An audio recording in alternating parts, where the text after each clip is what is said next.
Good evening, I'm Jayden and welcome to the last in the series of Counterfigures.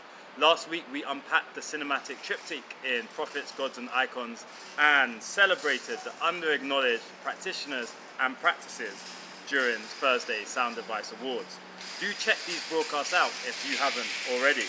What we have sought to do throughout this challenge... Good evening, I'm Jayden and welcome to the last in the series of Counterfigures. Last week we unpacked the cinematic triptych that was Prophets, Gods and Icons, and we celebrated the practitioners and modes of practice that are under-acknowledged during Thursday's Sound Device Awards. Do check these broadcasts out if you haven't already. What we have sought to do throughout is challenge the format of an architectural and spatial discussion, to present new heroes of our time, to tell new stories, advocate new agendas, and frame new questions and articulate new aesthetics. And tonight is no different, but we strike a more contemplative and discursive tone around an especially commissioned performance called The Future is a Common History. Tonight we premiere a film and present a panel discussion with its authors. And if you have questions and comments throughout, please do post them in the chat, as they will be picked up in the Q&A at the end of the broadcast. We're not going to have any closing comments, and so I'm going to get my thanks out of the way now. Firstly, a huge thank you to Siobhan Henderson, Queen of Spatial Practice Events, for matching the ambition of this series with unflinching enthusiasm. Thanks to Jacob Watmore and Stephen Pasquale and Cameron Bray on all things technical, without whom this stream would be white noise. Thanks to Sarah Lowes for the best architectural campaign I have ever witnessed, and thanks to Alex Warnock-Smith for his faith in trusting me with this series. There are many people who have had a stake throughout, but specifically tonight is a collaborative effort between myself, representing both CSM and JA projects, Dr. Adesola Akinleye, Black Females in Architecture, and the Royal Academy of Arts. But sometimes people in institutions get lost, and so I'd like to highlight the critical contributions of Neighbor Sere, Hannah Nihil, and Kate Goodwin, and of course the efforts of those who came together to star in and put together The Future is a Common History. Over the next hour and a bit, you will hear from and see some of those incredible people, but I want to start by contextualizing tonight's content.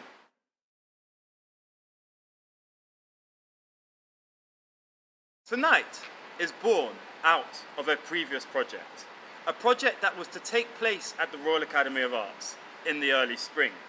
The project was a performance that would have seen 40 practitioners of colour respond to the artworks displayed in the RA's collection gallery. The current collection demonstrates the rapid development of British art in the 50 years after the founding of the RA in 1768.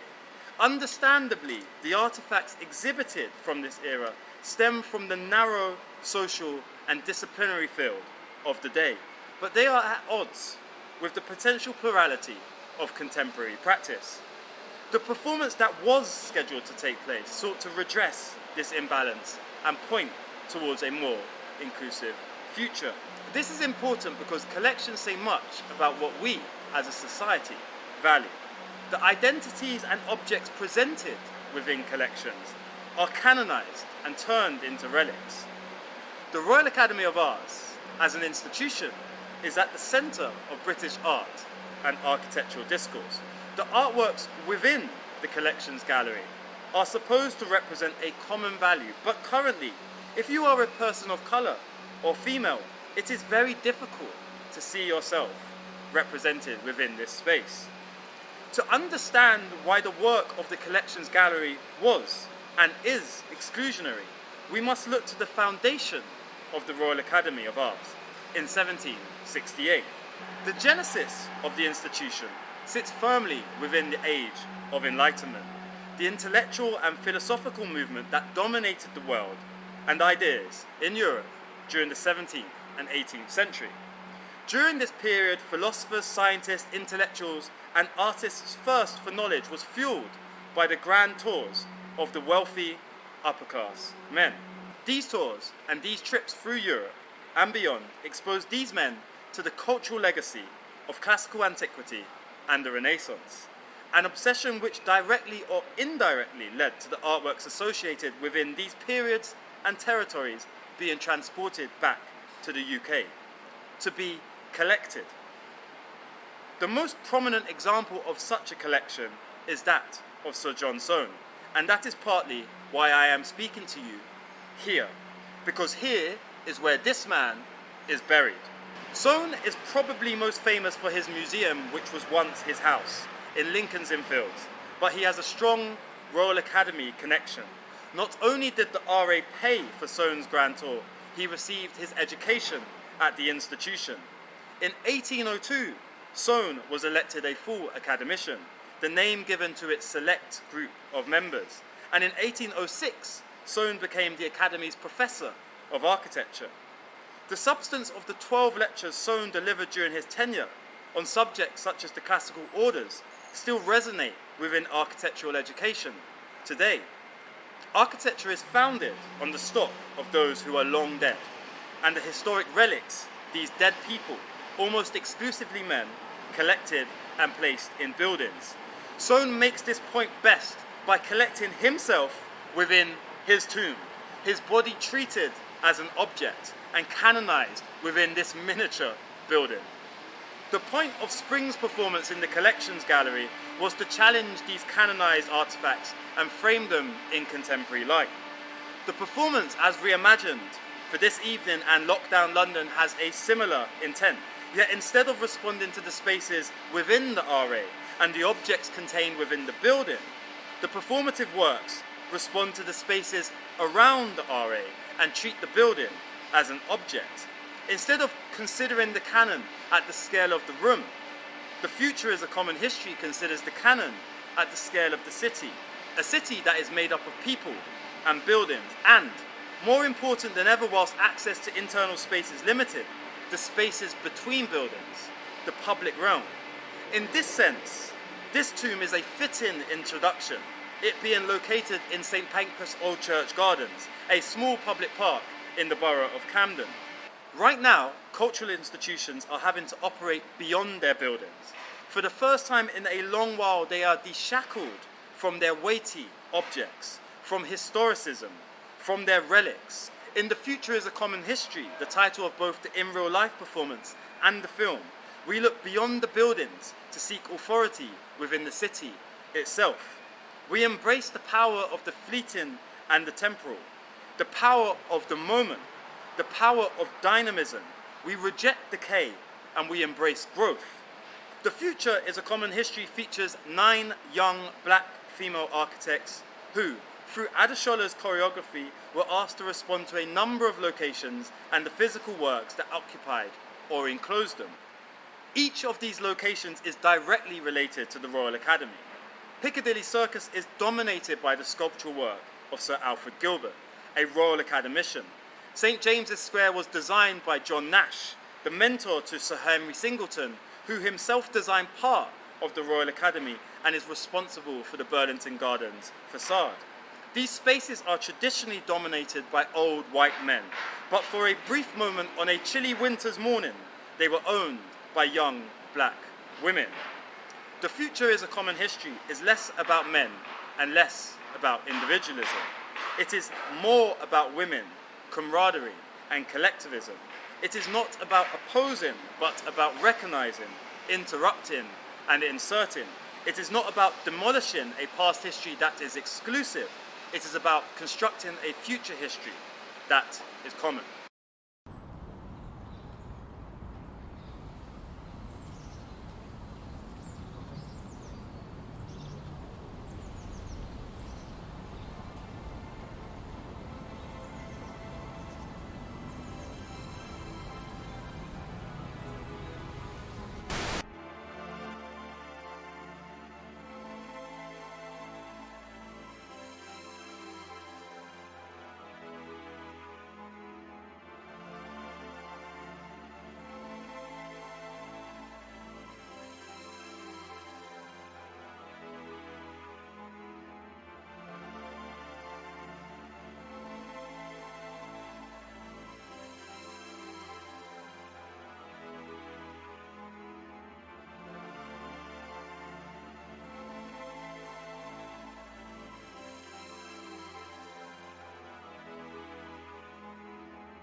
My name's Kate Goodwin, and thank you all for joining us. I'm tuning in here from Sydney, where it's 5:45 in the morning, so please excuse me if I'm not as coherent as I might hope to normally be.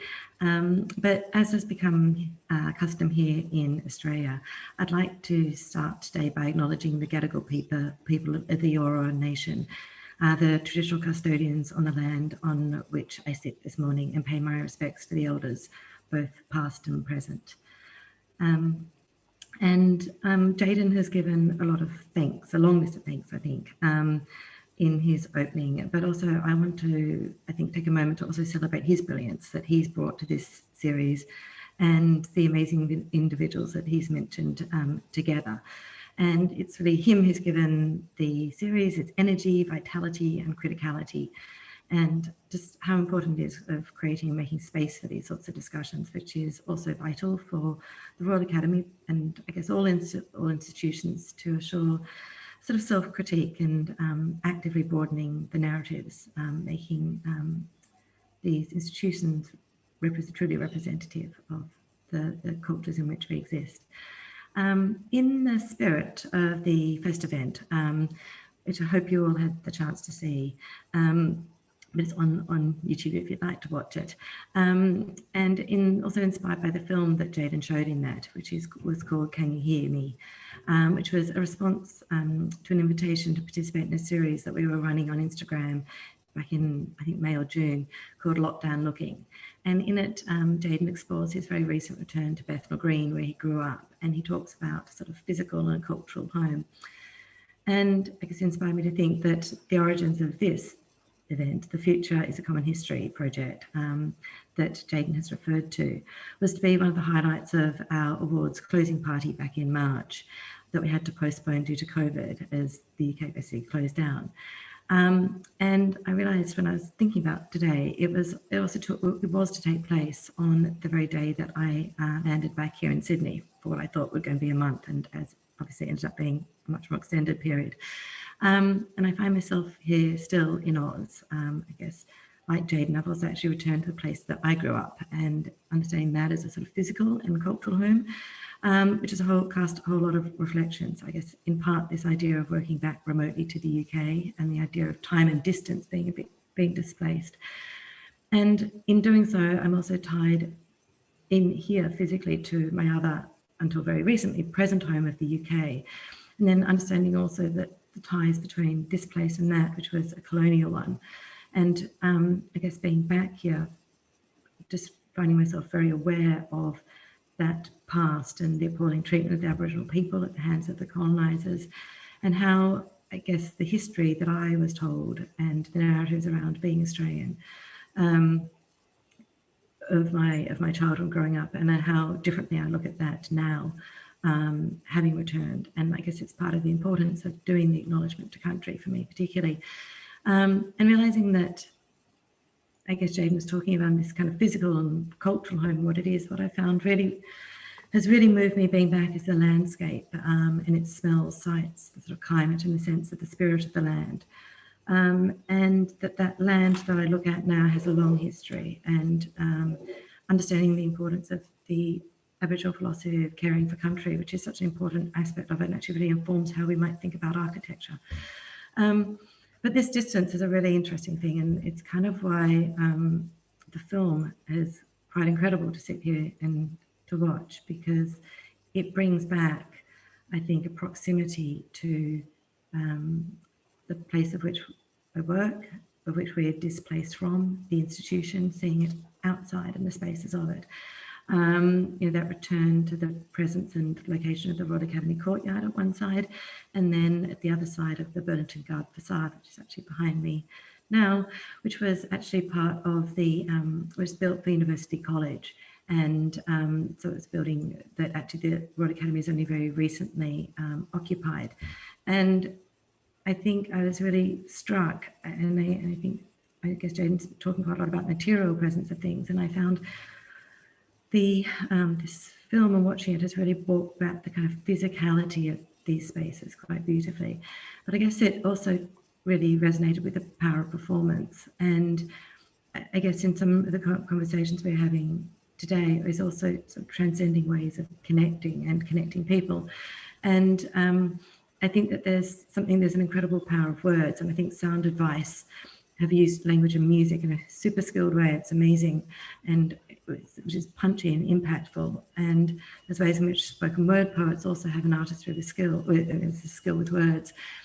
We've also been pursuing something along these lines in the last couple of years at the RA, with this idea of alternate languages. And so it's also thinking around the power of the verbal, but also the power of movement and sound and other art forms as a way of critiquing our relationship with the spaces around us and to one another and how we exist in the world. And I think the film, and actually what this work is great at doing, is how the power of bringing bodies or seeing bodies that often are underrepresented in places like this, that actually sort of words, it sort of transcends words, and was really moving to watch. And so I wanted to sort of start by opening up a little bit of the conversation, because I'm joined here by Adesola, who was the choreographer, and Lois, who was one of the participants. And what I think is so interesting and distinct about Adesola's work is actually how she choreographs, that she doesn't necessarily define movements for others, but she sets up a relationship or a way of those people who are participating to sort of ways of engaging and thinking and feeling with their bodies. I think it's quite interesting actually working with people who are like architects. We often don't think and feel with our bodies as much as, say, dancers do. And having partaken in a workshop that Adesola did, I think it was about a year ago, in one of our fine rooms, which is kind of decorated in gold, but it was hung with these portraits of women. And part of it was this mirroring exercise, which was really interesting. She had to stand in front of these portraits and mirror and respond to some of the poses or expressions that they were doing, and sort of having this conversation and echoing the movement. And for me as a woman, it was really interesting to start to understand the paintings in a different way through my body and what that meant. And so I kind of wanted to start, Lois, by asking you, I guess, as a sort of both as a female Black architect, what it was for you to go through, talking about that experience of working with Adesola and her kind of choreography instructions to create this amazing kind of performance that you did. Sure. I think I'll just start by saying thanks and introducing myself. Just a massive thank you to the RA and Black Females of Architecture who collaborated to this performance piece. I was initially asked to be part of the installation performance planned way back in March at the RA before lockdown, so I'm really chuffed that it's kind of finally coming to fruition. And I think in many ways, the delay of COVID was a sort of chance for COVID and all of the kind of intervening world events to sink in and potentially give the film some new meanings. And I'd also just like to congratulate Jayden, just undoubtedly the coolest tutor I've ever had on such a necessary and mesmerizing series so far. And yeah, just thanks for inviting me to take part in both a film and a panel discussion, trying my best to resist imposter syndrome amongst all of you guys here tonight. So my name's Lois. I'm a very recent graduate from the MArch course at CSM and also the New Architecture Writers Programme. In October, we co-curated a digital takeover with the Architecture Foundation on the changing face of architectural discourse, particularly through the lens of underrepresented voices and through themes and formats that kind of sit tangentially to the profession as we know it. And in many ways was an application for counterfigures or the silent heroes of placemaking. And so, yeah, I was very kindly invited to take part in this performance as one of nine Black women. There was some familiar faces and others that I hadn't met, so that was nice. And yeah, I'm also very conscious not to speak on their behalf in this event tonight, but I'm fairly confident that there were kind of mutual feelings and take-homes from the experience. Couldn't hear any of the audio in that performance, but I think Jayden and Adesola have somehow managed to magically capture so much elegance in the film, but I cannot understate how cold it was that morning. We had an all black dress code, which kind of unearthed me to the fact that I don't own any black trousers. So my poor legs were just ravaged by the wind and chill that morning. I guess for me and the other girls at the park, I really didn't know what to expect. And I'm inclined to believe that was potentially deliberate. Not much was given away in Jayden and Neba's quite elusive email, other than what time to arrive and what to wear. And yeah, there was just no kind of preempting of what we were doing, and no sense that we were actors. We were kind of coming authentically on a kind of ordinary commute as ordinary and authentic girls. And yeah, in that way, I think that kind of really liberated how we responded to each space that we were invited to kind of do a choreography within. Yeah.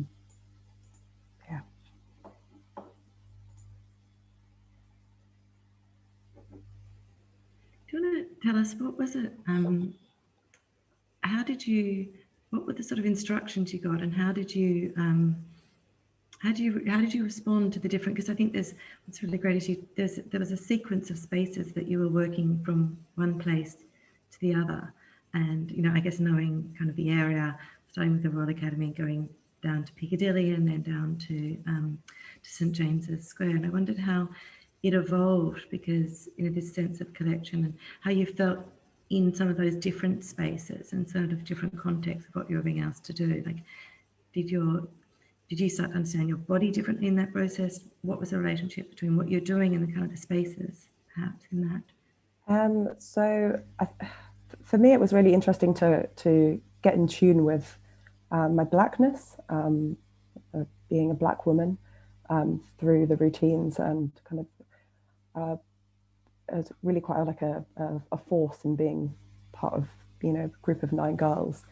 And I think in public spaces, often in the centre of London, I'm trying to dispel feelings of being a black woman, or else I kind of wouldn't get anything done. I'm kind of acutely aware of my race from buildings, their kind of associated and very distant heritages, to all kinds of external gazes that I get in the city and perceptions that I can't control. That I often neglect to feel part of the public realm, or like appropriate my blackness, or physicalness in space. So that was a real pleasure to kind of explore, and I don't know if it's captured on film, but I think as a group we kind of, as we moved through the different locations, our confidence really grew. Yeah. I think that it does come together, I guess, that sort of presence that you sort of start to feel it, and also the feel of coming together, that unity of watching one another at the kind of space. It's really powerful. Adesola, and we'll come back to you guys, I think, 'cause it's so nice to hear from that sense of what it's like. Adesola, if I could bring you in here to talk about the performance, how you thought about it, and also probably I'd love to hear it located within your wider body of work, because this is part of something that you continue to pursue in lots of different ways. So tell us a little bit about how it came about and what it was for you. Yeah, it was a cold morning, and part of what we were thinking of doing was how we can re-inhabit spaces. I mean, I think the original plan within the building was about a kind of re-inhabiting, and so it was really nice to take those ideas of re-inhabiting outside of the building into the city, and that's quite an interesting space to be in that, in a sense, the city is already in an ongoing choreography.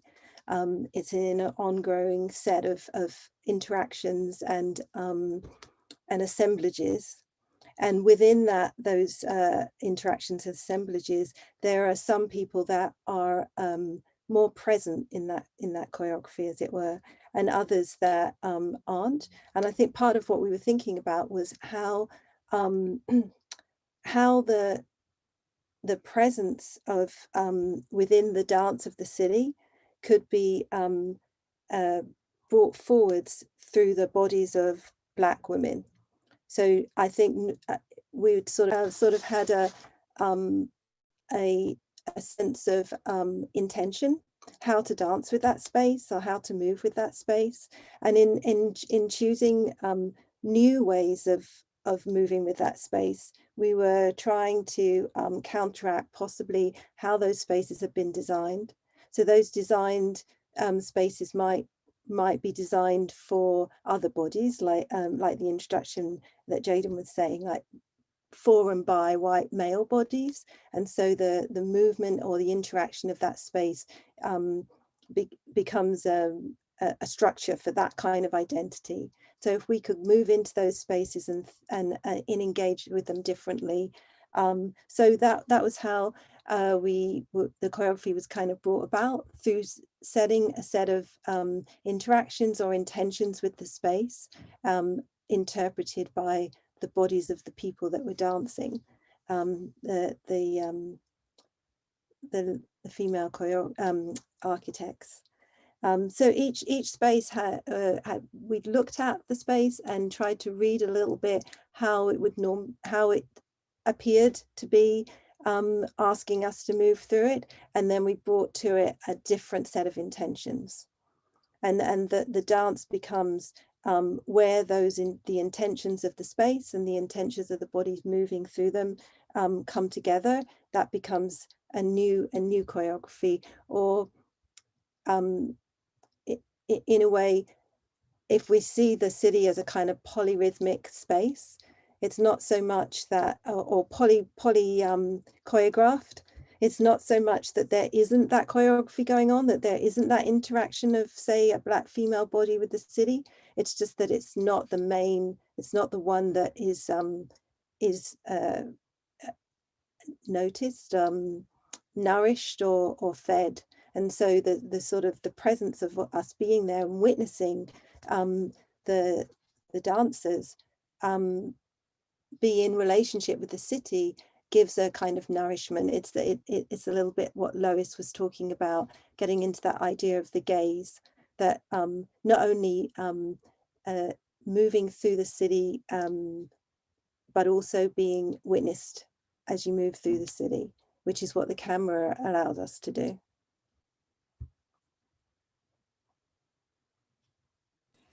You've spoken quite a lot about, when we've had previous conversations too, about the importance of the fourth dimension of time, and the kind of, I think what's also really interesting is you've brought to the fore the layers of history that exist in some of these spaces, as you say, that often aren't present, some of those kind of histories that might not be monumentalized in the way in which some of the buildings are or some of these physical forms are, but there's actually this really rich layer of histories. And I wondered if you could talk a little bit about how you think about those and bring them up, or might channel them through the work you're doing with the bodies that aren't there, and how you think about these particular kind of layers of space, I guess.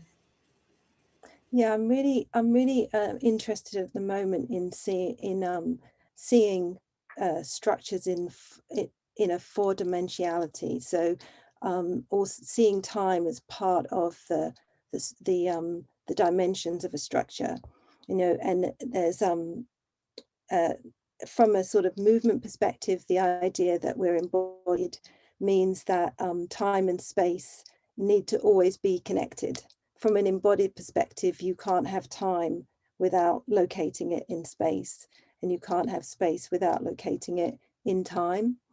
And so from this embodied perspective, time-space becomes something that is connected. It's a continuum of understanding a structure.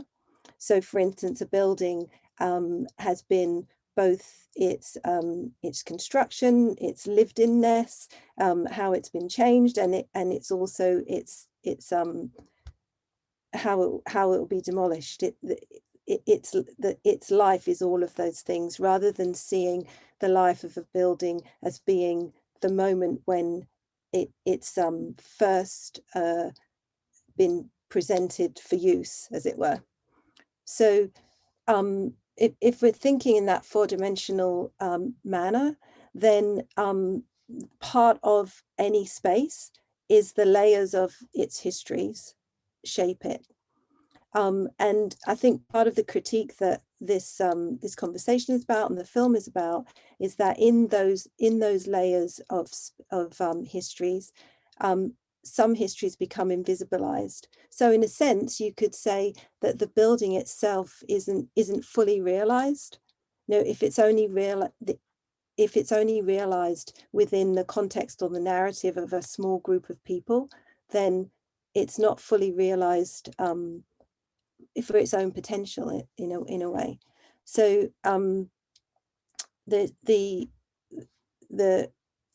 I feel like when we do something like dance, like we had that, you can see in the film, there's a moment when all the dancers are around in a circle at Piccadilly Circus. We change that space by our presence. Yeah, that space that space is changed forever by what we do in it, because it adds a layer of history. So part of I think part of the balance of a space is acknowledging all the histories that have changed it. So if there are some histories that have changed it and they're rarely acknowledged, then there's a kind of imbalance of space. And how that kind of manifests is, for instance, Catherine McKittrick writes about this, that as a Black woman, for instance, some elements of a place have a history for you that isn't acknowledged outside of a Black female experience. For instance, in McKittrick uses the idea of the block that female slaves were sold on, that has a strong history that changes the bodies of the Black women that see that block, but might be less memorialized by somebody else. So that history and that understanding of place, in its invisibilization, starts to change how somebody can be present in it. I hope that's making sense. So if I'm present in a place where I know that, and actually Piccadilly is a really good example. I know that there was an artist there in the 1800s, Sarah Bartman, who was whose body was kind of treated as a relic while she was alive. People went to see her Black female body rather than see her as an artist.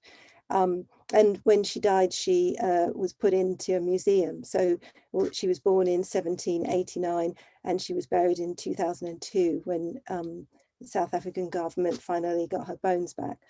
If I walk through Piccadilly knowing that means that the space changes me in a way that the people around me don't experience, and so I could become dislocated from the sort of perceived reality around me.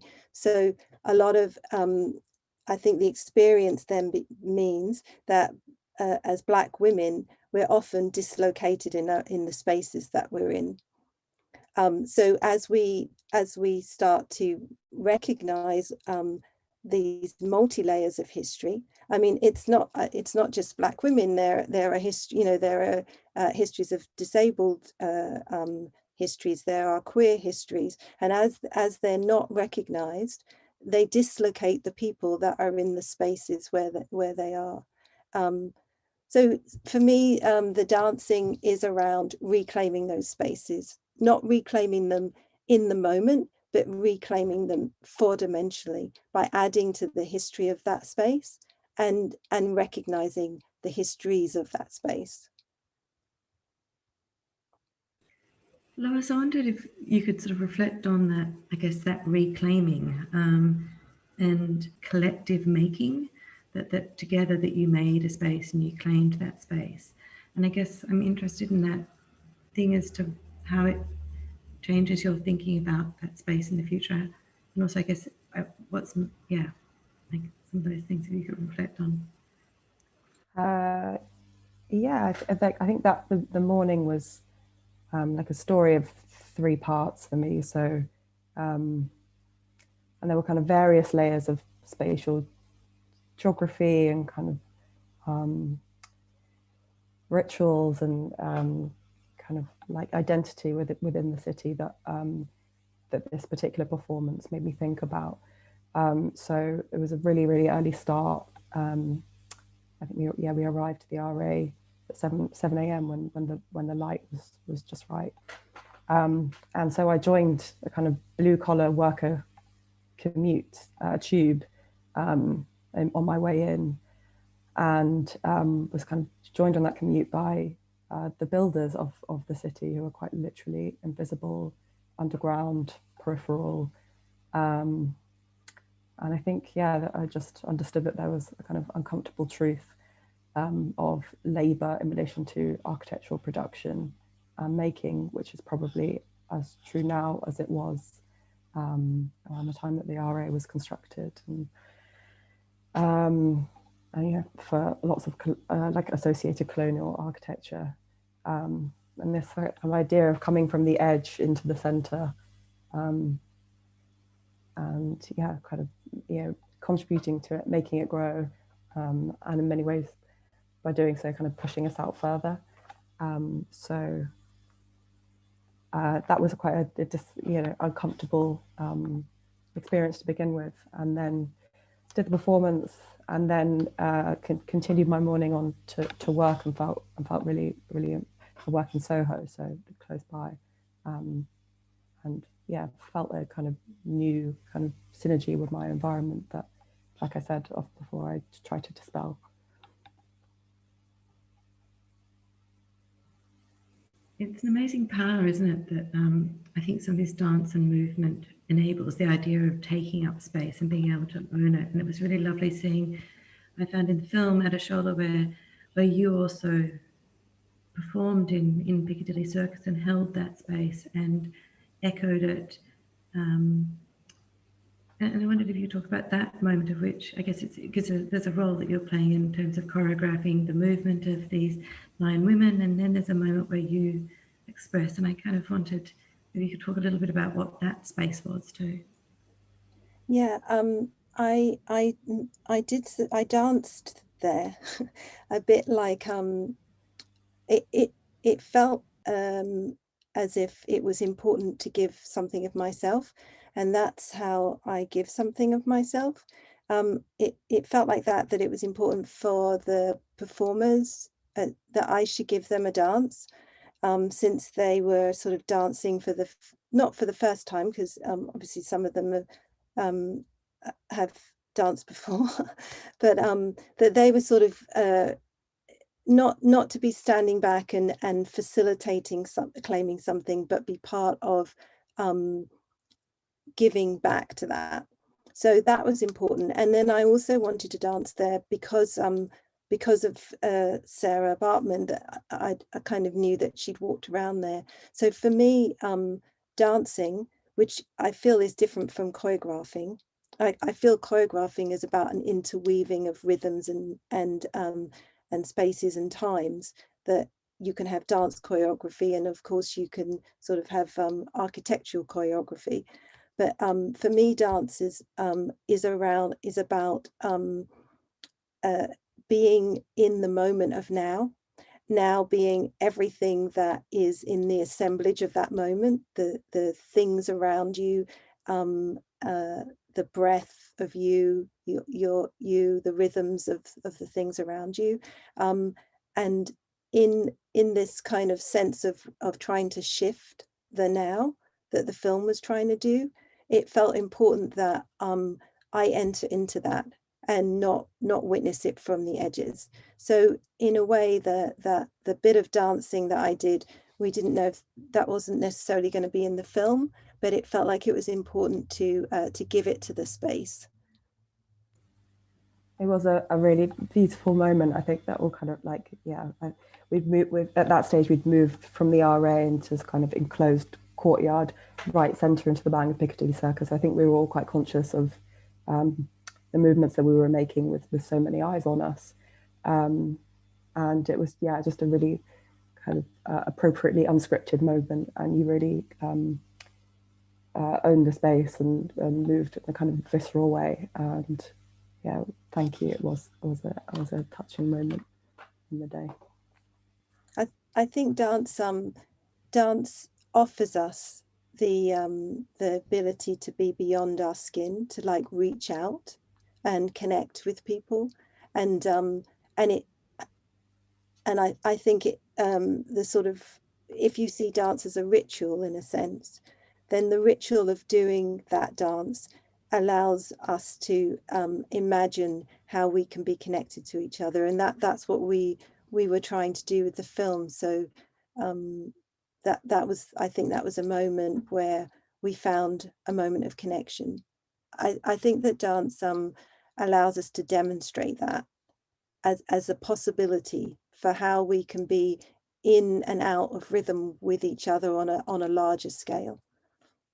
And that's why, you know, we've acknowledged at different moments now different Indigenous kind of practices, and across Indigenous practices, dance is a way of understanding the world, of understanding the world through the physicality and our senses, rather than understanding the world as something separate from us.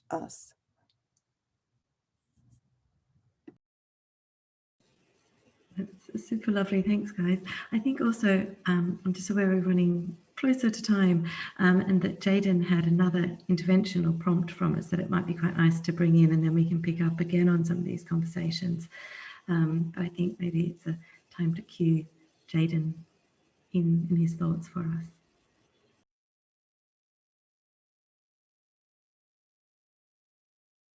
Within the Collections Gallery at the Royal Academy of Arts, there is a single artwork that frames much of tonight's composition.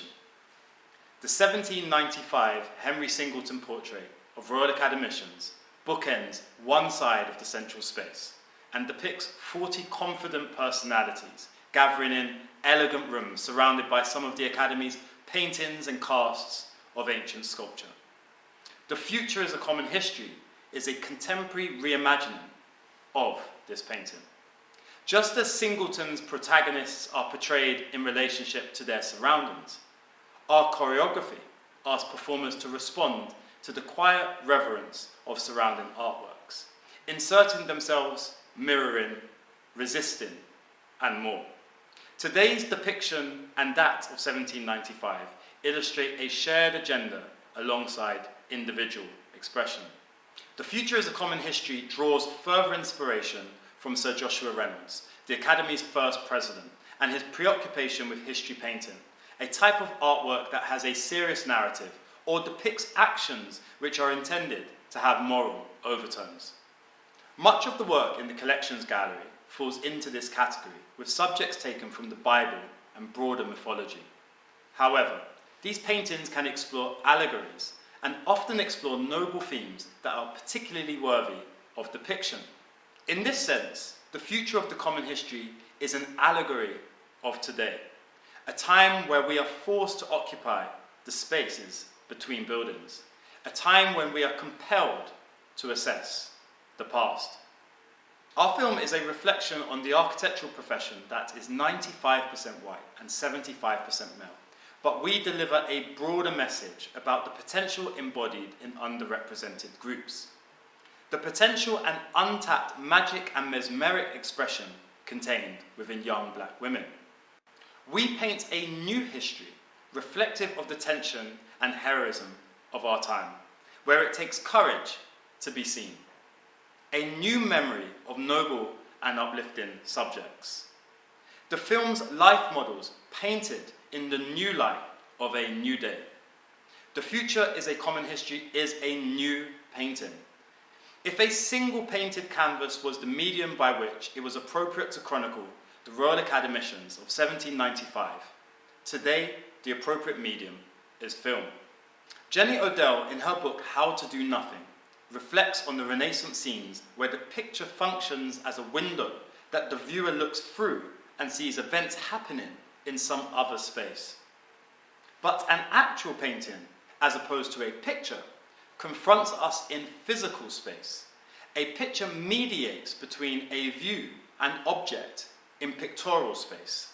A painting is an object to which the viewer relates without mediation. It is on the surface and in the same space as we are. Painting and viewer exist in the same reality. In this respect, we offer two paintings of a common history. One painting is the live performance that confronted the audience in physical space 2 Fridays ago. The second is the video artwork that is not a documentary account, but an experience of seeing. Our ambition is to reveal the human moments when one recognizes themselves or not in the other, whether that other be a person or an object, whether the recognition be joy, anxiety, or fear. This reciprocity and recognition is a metaphor for architecture. It is about having a positive relationship between oneself and the constructed works of the world by seeing your experience and existence recognized within it. David Hockney, a contemporary Royal Academician, defined painting as the human account of looking at the world. Architecture is the human account of making the world, a new world constructed on reimagined foundations.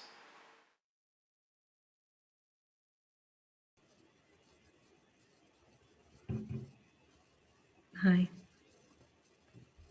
Well, I think it was really interesting. I thought I might just pick up on a couple of points for both you, Adesola and Lars. I think it's interesting how Jayden talks about this, the project of the Futures of Common History as a new painting, and he talks about, I think, particularly the film as being a sort of new form of painting. But I wanted also to reflect on this idea of it existing, I guess, in two different ways, that it was a performance as well as then a film that's being captured, and whether there's a tension between those two things for you, and I guess also reflecting on having been in it and doing it. So in some ways it seemed like there was a moment where it was for you, and Lois, you spoke about what that was, and it was an experience of you as a Black woman in space and doing those things and reclaiming the city, but then it was also being watched and filmed. And so I guess talking around the relationship of how the film exists and what it captures and how it works with the idea of a live performance, and then I guess live performance echoing kind of how we exist in space generally as well in the city. And maybe who wants to spark off on that? Yeah, I think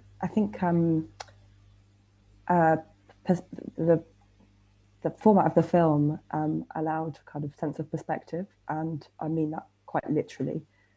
So I performed in the film, but can kind of uniquely watch myself back in it in some kind of inception. And there were like the moments that introduce these really lovely fourth wall cues where we kind of look into the camera and look into ourselves.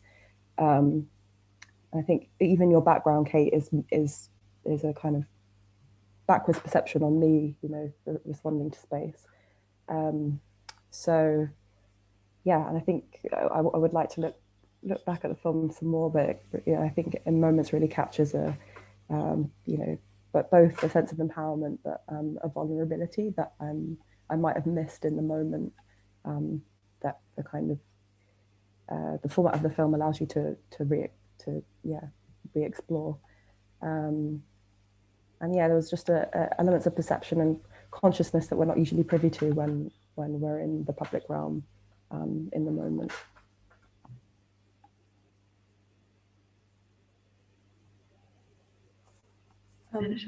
Yeah, I would almost say that there were sort of many iterations of those moments. So there's the sort of performance, as it were, but the performance is different for each person, as well as each person that might have witnessed it at the time. And then there's the idea that space has been changed by that experience in itself. So the space itself is performing differently after you've moved through it. And then the film, and the reading of the film is each person's experience of the film is a different performance, as it were, too. So I think that part of this is this multiplicity. I think part of what this sort of charge of a common history is, it involves an ability to hold more than one reality at the time, like more than one idea in our heads at the same time, more than one performance of life happening at once, and that sort of multiplicity of experiences, without a hierarchy of which experiences are more real than others. So I think that live performance has in this idea of four-dimensionality, that it carries on existing. On the way there, there was fog. It was very foggy where I cycled there in the morning, and fog is a really good example of that. It's as if my breath hangs in the space around me. The experience hangs in spaces and changes them, which is why it's so important that collectively we create spaces where the experiences that hang there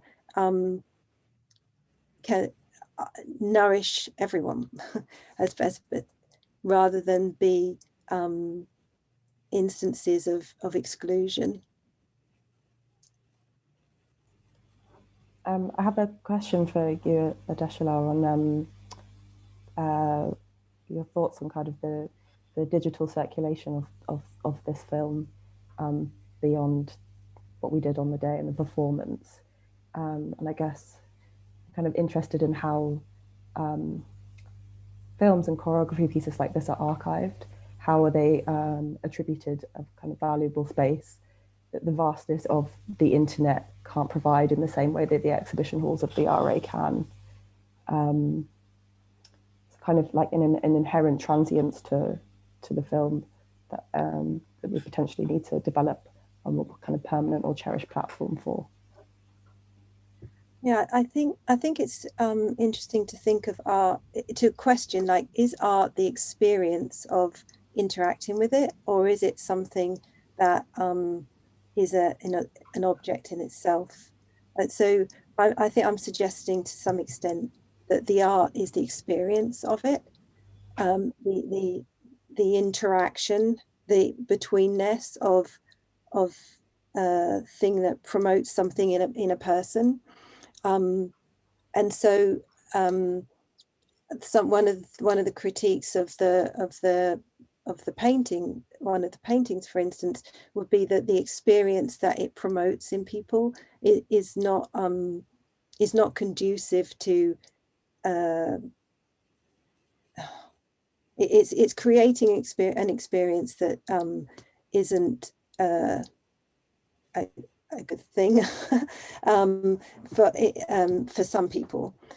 So the idea that the film carries on or moves through the sort of digital world, I think is a really nice idea, that each time it's engaged with, it creates different experiences. Now, I'm not trying to say that every experience of someone watching it is going to be a good or positive one, but I think that's art isn't necessarily always trying to create good experiences. I'm not saying that the paintings, for instance, shouldn't be sort of valued because they're not creating a good experience for everyone, but because they create an experience only for a small minority of people, of white male powerful people, that's why they need to be challenged. So hopefully the film is going to be doing the same thing. For some people it will create some experience, and for other people it will create other experiences, and it allows that challenge to carry on happening. So I suppose I'm suggesting that art is partly in the challenge of the interaction that it creates, but the challenge of that interaction needs to be addressed. Art is asking for you to address it, and that the paintings therefore are honoured by us addressing them, and not just accepting them as being, okay, that's a fixed relic of something, but rather we honour art by responding to it. Yeah, I think that's what I'm saying. There's also something quite nice, I guess, about how the film, I think most you pick it up, the fact that actually it can move in a way through the internet.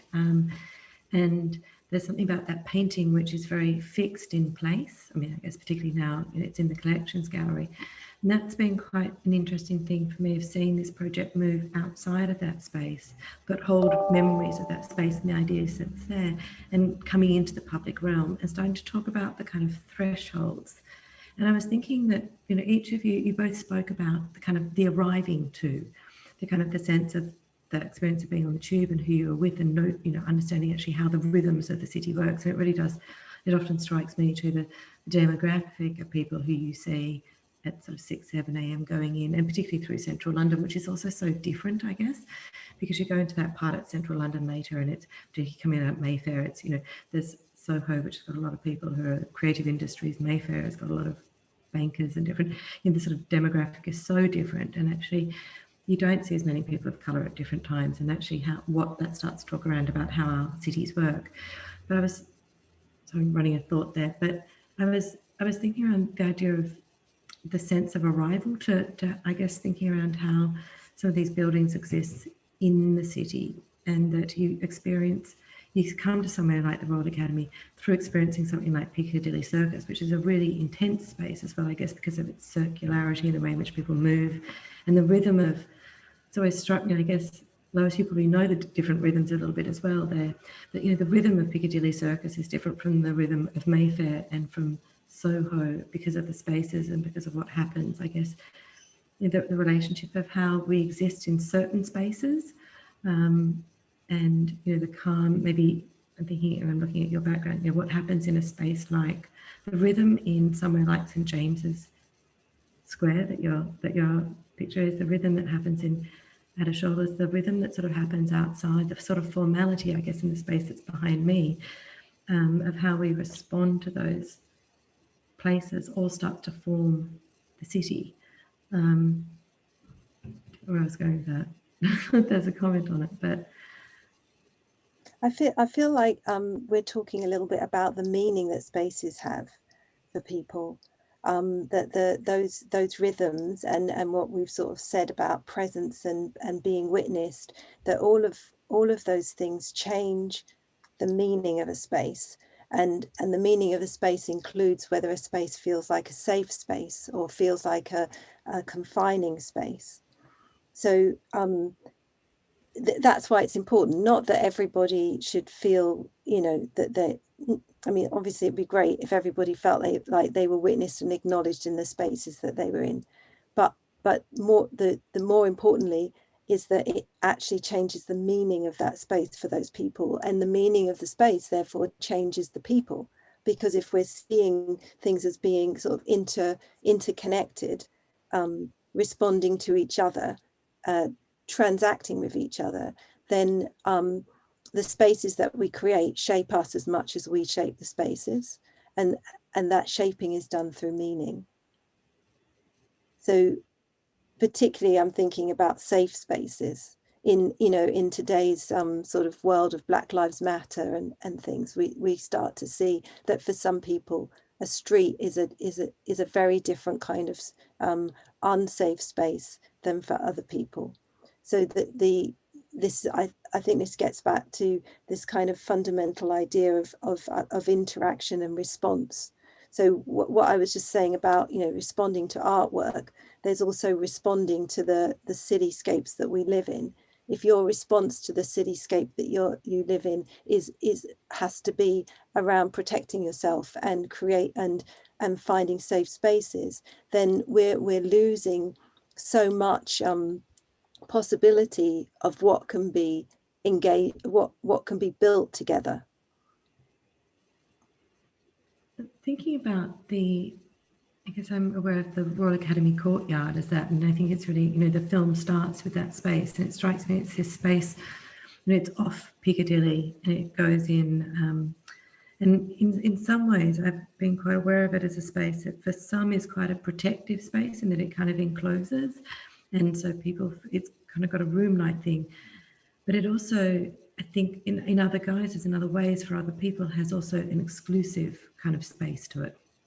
It's off Piccadilly. Do you feel that you have the right to cross that threshold under the big arch? Does the architecture invite you in? And then I guess watching the film made me also think around actually how we occupy, and actually how those memories and meanings can really change with what we do in them as well. We did some stuff where we had some African drumming in there, and it was amazing how the music took over the space. In the same way, I think that bodies can take space, but also that sound can take it, and eroded some of the, you started to hear the sound moving across, and it had a rhythm to it that really, that overcame some of that sense of certain masculinity, or kind of presence of those buildings. And I thought it was really interesting actually how we can, it came to mind when I was watching this, actually how what these sorts of performances start to do when we use the space and take ownership of them and occupy them in ways that are of now and representative of now. I don't know, Lois, how you felt in that first space, moving in, which is sort of a protected one, going out into the street, and actually how these these sort of semi-public spaces might have a role in our kind of experience of the city and thinking about architecture.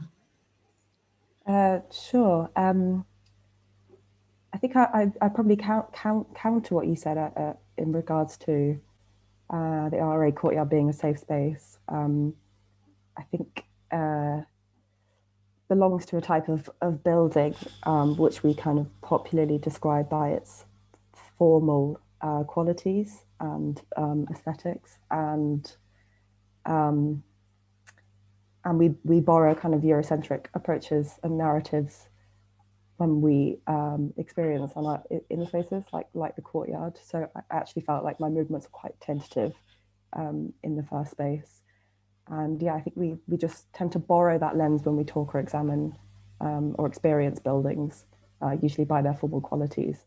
And I think that's almost mimicked in the way that we were doing the dances within the courtyard. They were quite ballet-like and stiff to begin with, and then sort of loosened up as we marched. Actually, were made to kind of march onto the Strand and up towards Piccadilly.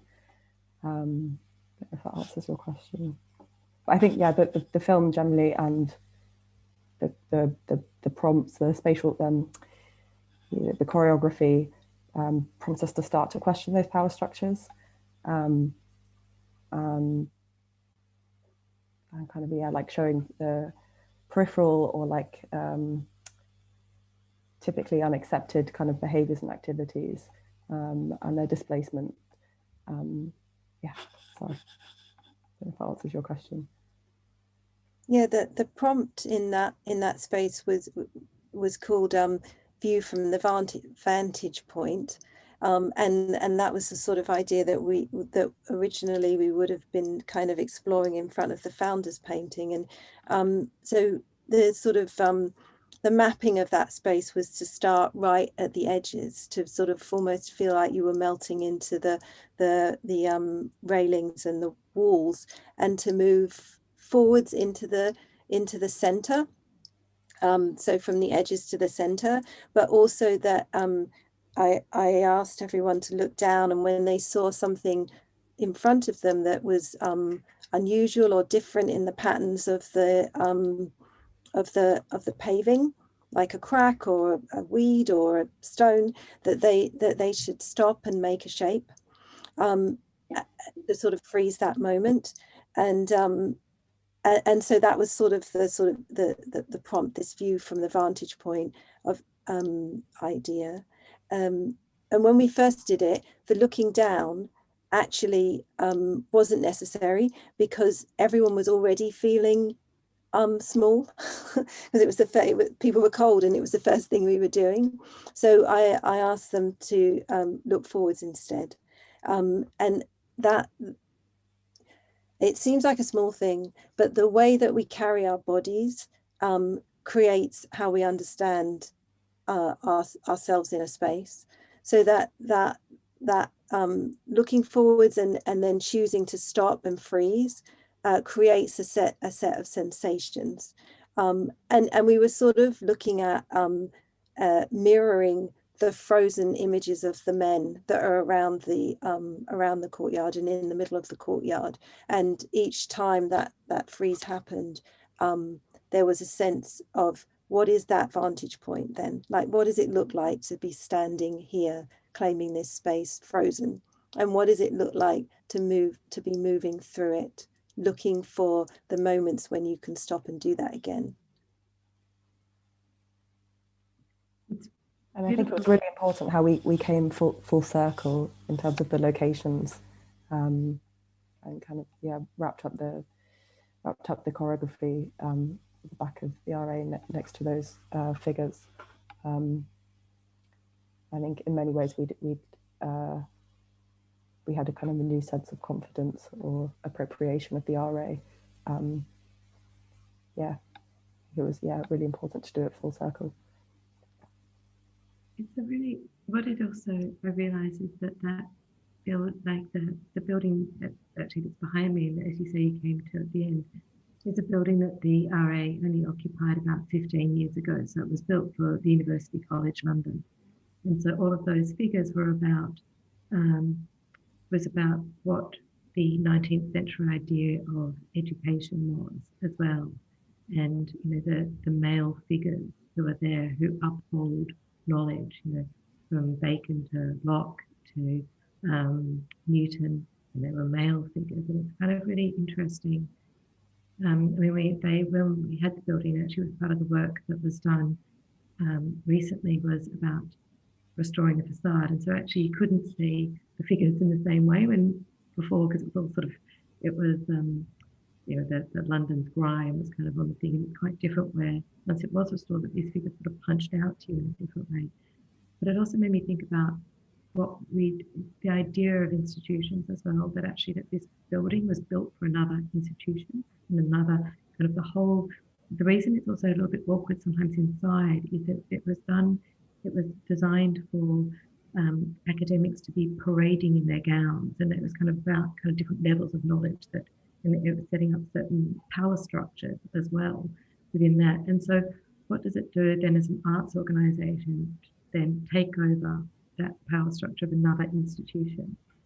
And I guess that the city does constantly evolve. We take on in both building sense, but also I guess some of the physical sense. We start to re-own them, we appropriate them, and that is, I think, a little bit of what you're talking about, the rhythm of time, that how we see them, how we reoccupy them in different ways. That can be that starts to subvert this feeling that it is for a very particularly white male or sort of white space as well, to how we might occupy or think about using these space. I think you talk about that, Adesola, that architecture isn't something necessarily fixed. That's why I really like choreography, because it starts to invite this conversation and dialogue together as individuals, but also collectively. And the power of the collective coming together to have this conversation with these spaces. And and it was wondering, Lois, too, when Adesola was talking about the relation of courtyard, how do you think as an architect, has this experience started to make you aware the kind of edge conditions and start to spark some of those things of being a body in space and what it is, and therefore how you think about maybe designing an architect, how you think about it as a designer?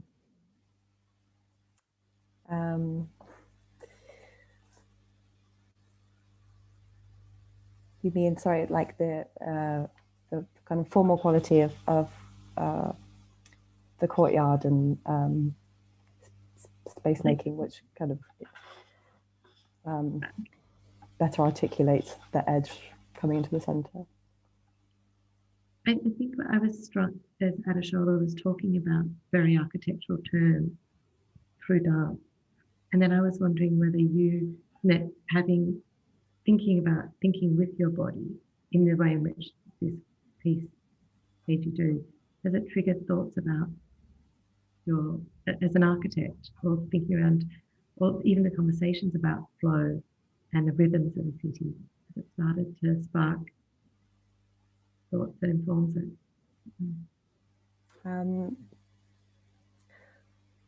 Not so much, but I think there was a kind of a unique spatial quality to each of the spaces that we were in.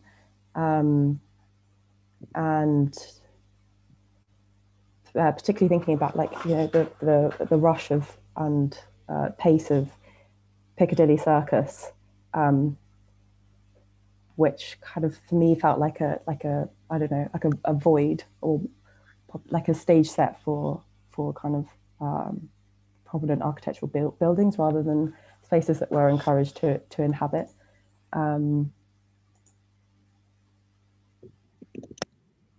Sorry, no, not so much. Can I say something about? I could say something about knowledge. I think knowledge is a really key part of this sort of picture that we're challenging or creating together. And then the idea that in the past knowledge was something that needed to be interpreted for people, like the men that that are around the building kind of create the fabric of society through their knowledge, and then let people know what that knowledge was. And that I think part of what art does, and the recognition, like you did at the beginning of Indigenous lands, is that we start to understand that there are knowledges, there are there's more than one way of understanding things, and that that multiplicity of understanding allows us to live in a sort of much more connected manner than a single understanding of something. And that there's a real imbalance when the single understanding of something is coming from a body or a background that you have no sort of physical understanding of yourself. So then you're always, in that case, you would always be a visitor in that knowledge, and not part of the production of it. And I think that kind of relates to everything, because I've been saying that dance, for instance, brings you into the moment of nowness. So the very center of the knowledge is of your body in that moment, the meaning making of that moment. And I think it relates to architecture in terms of not creating for a single set of knowledges or a single set of meanings, but how we're challenged, and it's an exciting challenge, I think, to create spaces that can be interpreted by people that don't have a sense of being incomplete, but do have a sense of being unfinished until they've been engaged with, which is what I think art is. Like the film is out there unfinished until it's been engaged with. And each time it's engaged with, it's finished in a different way, or it starts a new beginning.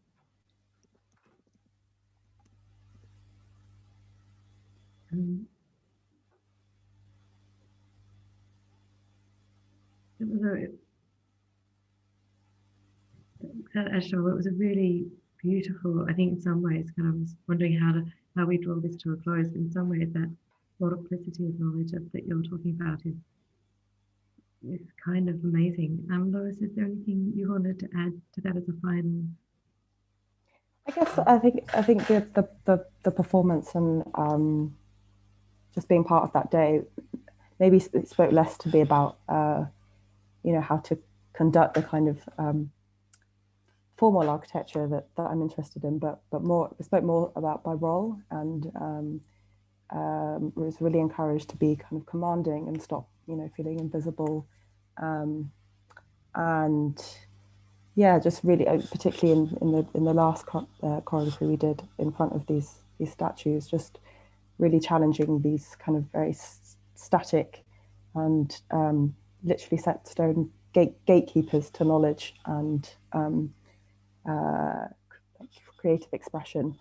And so yeah, the performance I think struck a chord with like how I feel about myself, how I understand my role as like a Black woman, and also as a patient practitioner, and what kind of the intersection of those two things are.